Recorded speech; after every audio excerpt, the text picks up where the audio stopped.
नमस्कार दोस्तों, स्वागत है आप सभी का एक बार फिर से। दोस्तों, अगर आप अपनी लाइफ में कुछ नया सीखना चाहते हैं तो चैनल को सब्सक्राइब जरूर करिएगा। हमारे धर्म शास्त्रों में अमावस्या और पूर्णिमा इन दो तिथियों का विशेष महत्व माना गया है। हिंदू धर्म में आप अवश्य तिथि खासतौर पर सोमवार, मंगलवार और शनिवार की अमावस्या का काफी महत्व बताया गया है। इस दिन स्नान, दान और तर्पण करना बहुत ही पुण्यदायक और लाभदायक माना गया है। अमावस्या तिथि तो नियमित कार्यों के लिए उनका आशीर्वाद पाने के लिए महत्वपूर्ण मानी गई है। अगर हिंदू धर्म की माने तो ऐसी मान्यता है कि गाय की सेवा अगर निस्वार्थ भाव से की जाए तो घर में लक्ष्मी का वास होता है। वैसे तो युगों से चला आ रहा है कि गाय को हम कुछ न कुछ खिलाते जरूर है। गाय को सनातन धर्म में लक्ष्मी स्वरूप भी माना गया है। कहा जाता है कि गाय की सेवा करने से घर परिवार सुखी और संपन्न रहता है।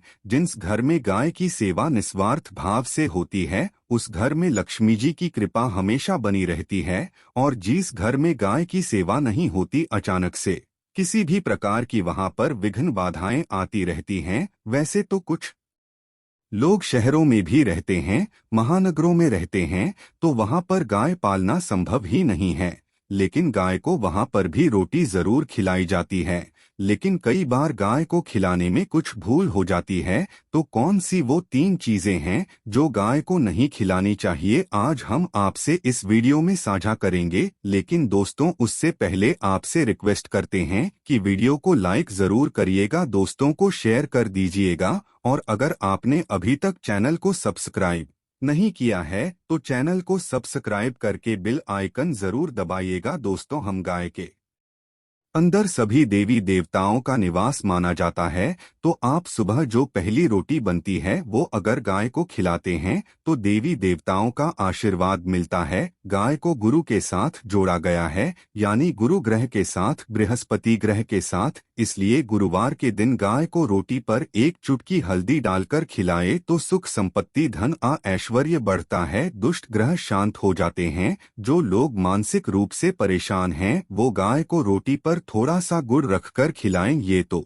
सकारात्मक ऊर्जा आती है, टेंशन खत्म होती है, स्वास्थ्य अच्छा रहता है। और अगर आपको लगता है कि आपके सभी ग्रह खराब है तो ऐसे में गाय को पहली रोटी रोज खिलाए, सभी ग्राहक धीरे धीरे शुभ हो जाएंगे। कभी कभी जीवन में लंबे समय से कोई शुभ मंगल कार्य नहीं हो रहे होते, तब ऐसे में आप गाय को रोटी खिलाएं। गाय के मस्तक को छूकर अपनी मन्नत कहे, प्रणाम करें, पैर छुए तो आपकी मन्नत जरूर पूरी होगी। तो ये था गाय को आप क्या खिलाए उसके बारे में। लेकिन गाय को क्या नहीं खिलाना चाहिए, अब हम वो जानते हैं। गाय को रोटी तो हर कोई खिलाता है। अब ये रोटी बासी बिल्कुल भी नहीं होनी चाहिए, यानी कि एक दिन पहले की जो रोटी बनी रहती है और आप दूसरे दिन सुबह सुबह खिला देते हैं, वो नहीं खिलानी चाहिए। कई बार आप रोटी बना लेते हैं और उस दिन गाय मिलती नहीं तो रोटी रखी रह जाती है, फिर वो अगले दिन गाय को खिलाने से गाय का अपमान माना जाता है, वो रूटीन बासी कहलाती है। इसलिए गाय को एक दिन पहले की बची हुई रोटी कभी नहीं खिलानी चाहिए। सड़ी गली चीजें, खराब चीजें गाय को मत खिलाइए, इससे घर में परेशानी आती है। अगर आप ऐसा करते हैं तो अपनी आदत को बदली, क्योंकि इससे घर में तकलीफ आती है। गाय को हरा चारा तो हर कोई खिलाता है, हरा चारा आप खिलाते समय एक बात का ध्यान रखें, गाय को सबसे ज्यादा पीपल का पत्ता लोग खिलाते हैं, पर पीपल का पत्ता आप खुद से तोड़कर मत खिलाइए। दूसरी बार आप घर में सब्जी लाते हैं तो सागा जाता है, तो उसमें से अच्छी चीजें तोड़कर रख के बचा कुचा आप गाय को ना खिलाएं। आप जो देंगे वह गाय खा लेगी, लेकिन थोड़ी सी कुछ अच्छी चीजें मिलाकर गाय को खिला दीजिएगा तो ज्यादा फायदा होगा। गाय को दूध नहीं पिलाना चाहिए, आप दही चावल खिला सकते हैं, लेकिन दूध ताजा हो या बचा हुआ भूल कर भी गाय को मत खिलाइए। तो 3 चीजें गाय को नहीं खिलानी है। एक तो बची खुची रोटी नहीं खिलानी है, कोई भी अनाज बच जाए उसे दूसरे दिन गाय को नहीं खिलाना है। जैसे चावल बन जाता है, रोटी बन जाती है, और आप अगर चारा खिलाते हैं उन्हें तो सड़ा गला मत खिलाएंगे। और अगर खिलाते हैं कोई चीज तो उसके साथ कुछ अच्छी चीजें मिला लें। और गाय को दूध भी नहीं पिलाना है, ये चीजें बिल्कुल भी नहीं खिलाए, नहीं तो घर में गरीबी आती है। माता लक्ष्मी आपके घर में वास करना छोड़ देती है। 84 लाख योनियों के सफर करके आत्मा अंतिम योनि के रूप में गौ का रूप धरती है। गाय लाखों योनियों का वो पड़ाव है, यात्रा शुरू करती है। दोस्तों, गाय का कोई अपशगुन नहीं होता है। जिससे भूभाग पर मकान बनाना हो, वहां पर अगर आप 15 दिन के लिए गाय और बछड़ा बांध देते हैं तो वह जगह पवित्र हो जाती है। भूभाग से बहुत सारी आसुरी शक्तियां का नाश हो जाता है, क्योंकि गाय में सकारात्मक ऊर्जा का भंडार माना गया है। गाय का मार्ग रोकना, अगर आप कहीं भी जा रहे हैं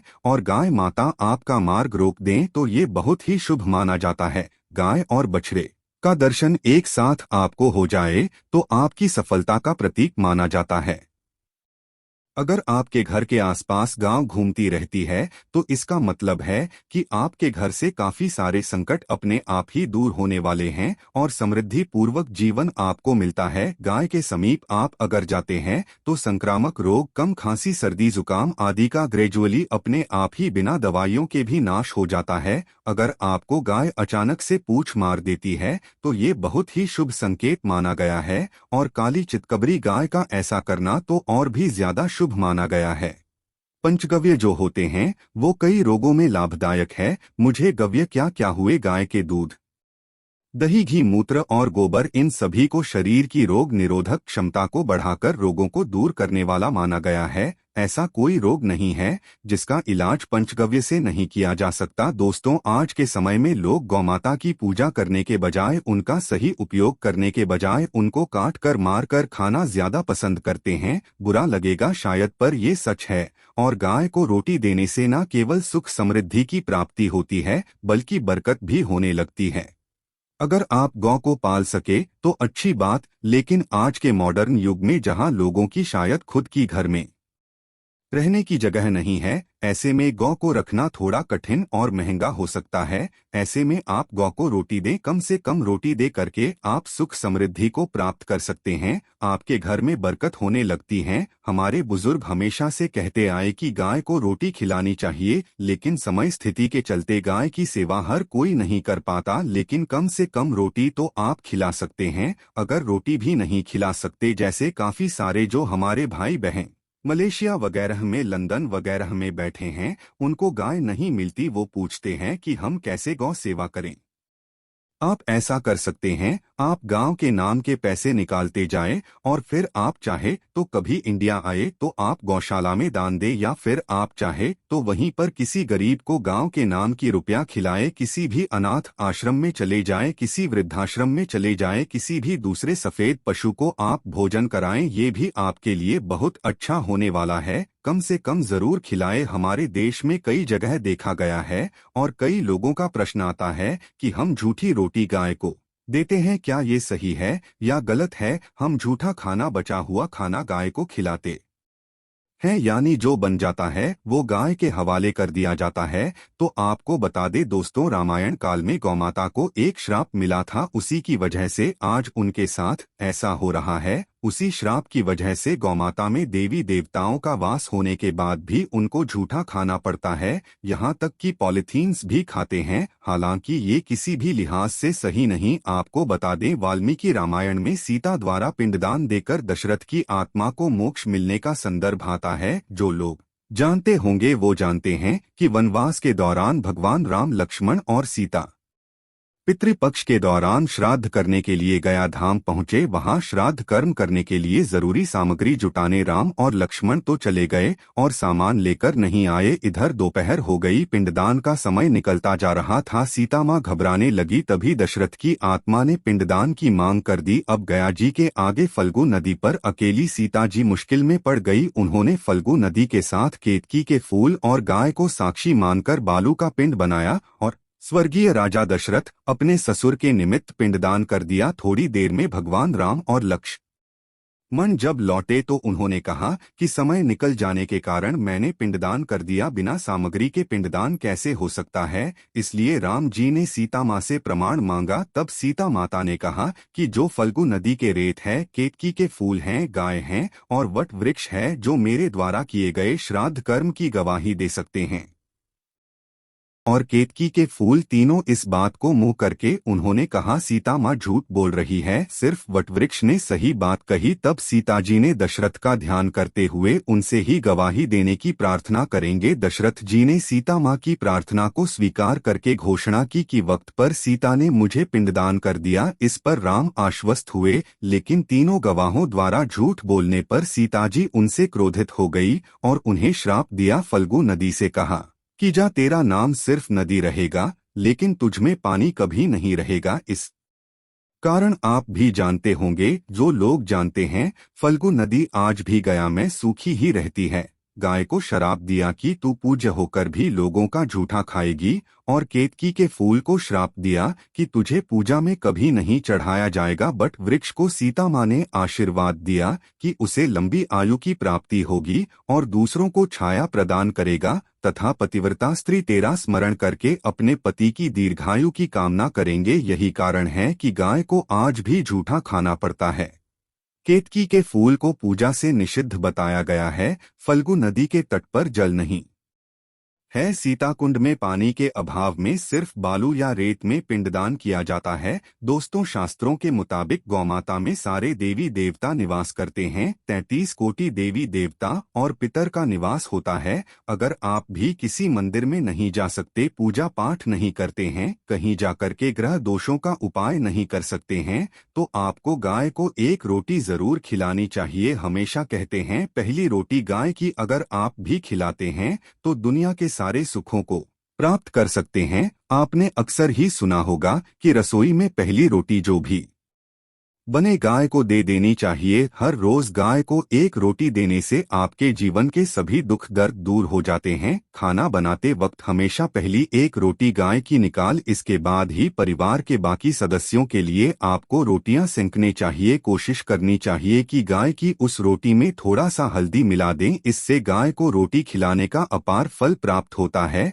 अगर गुरुवार का दिन हो तो लोही ले ले, सने हुए आटे की एक छोटी सी लोई बना लें और उसमें हल्दी मिलाकर गाय को खिला दें। आपके जीवन में शुभता आती है, वैभव आता है, धन संपत्ति का वास होता है। आप जो भी हासिल करना चाहते हैं जिंदगी में, तो आप देखेंगे कि तुरंत आपको मिनटों में वो हासिल हो जाता है। इसी तरह से आपको नमक का एक उपाय बताते हैं। नमक क्या है? नमक के बिना तो हर स्वाद अधूरा है, और साथ ही साथ अगर नमक ना हो जीवन में तो स्वादहीन हो जाता है। जितना हम खाने में नमक को इम्पोर्टेंट मानते हैं, उतना ही ज्योतिष में नमक को इम्पोर्टेंट ही माना जाता है, और इसे कर्ज की वस्तु माना गया है। किसी का नमक खाने का अर्थ क्या होता है? उसका कर्जदार होना। आपने सुना ही होगा, नमक का कर्ज अदा करना है। इसलिए अगर आप जीवन को सुगम बनाना चाहते हैं, सरल बनाना चाहते हैं, तो नमक का एक आसान सा प्रयोग आपको आज हम बताएंगे। आप देखिए कि कितने आपको पॉजिटिव परिणाम मिलते हैं,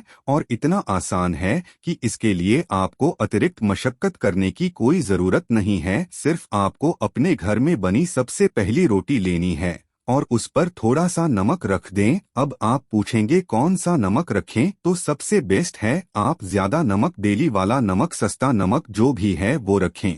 काला नमक नहीं रखना है, आपको सफेद नमक ही रखना है। तो नमक रख लें और फिर इस रोटी को किसी कपिला गाय को आपको दे देनी है। कपिला गाय यानी सफेद रंग की गाय को आपको खिला देना है। अगर आपको कपिला यानी सफेद गाय नहीं मिलती है तो आप ये रोटी किसी भी गाय को खिला दें, मगर यदि आपको कोई ऐसी गाय दिख जाए, सबसे पहले सफेद गाय को ही खिलाना प्रेफर करें। आपको बता दें दोस्तों, ये उपाय आपकी हर समस्या को जड़ से दूर कर देता है। चाहे आपके घर में कोई बड़ी कलह हो, कोई पारिवारिक वाद विवाद हो, इस उपाय को करके आपके घर में सुख का वास होने लगता है। जो भी धन की कमी हो, बच्चों की पढ़ाई हो, कैरियर में सफलता हो, सभी मुश्किलें आपके जीवन की दूर होने लगती है, लेकिन गाय को रोटी देते वक्त मन में ऐसा कोई भावना लगाकर रखें कि हम रोटी खिलाते हैं या फिर हम बहुत बड़े दानी हैं, अन्यथा इस स्थिति में पुण्यफल की प्राप्ति होना संचय वाली स्थिति देता है।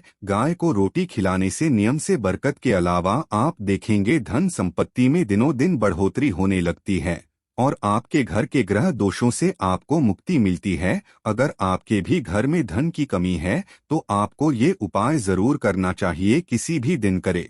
अगर सावन का पवित्र महीना है तो हर दिन शुभ है, आप जिस दिन चाहे उस दिन से कर सकते हैं और आप देखेंगे इस उपाय को करने से आपके घर से धन की कमी बिल्कुल झट से दूर हो जाती है। तो ये उपाय आप जरूर कर लीजिए। आज के लिए बस इतना ही दोस्तों। अगर आपको यह वीडियो पसंद आया है तो वीडियो को लाइक करिएगा, दोस्तों को शेयर जरूर करिएगा और चैनल को सब्सक्राइब करके बेल आइकन जरूर दबाइएगा ताकि आने वाला नॉलेजेबल वीडियो आपको सबसे पहले मिले।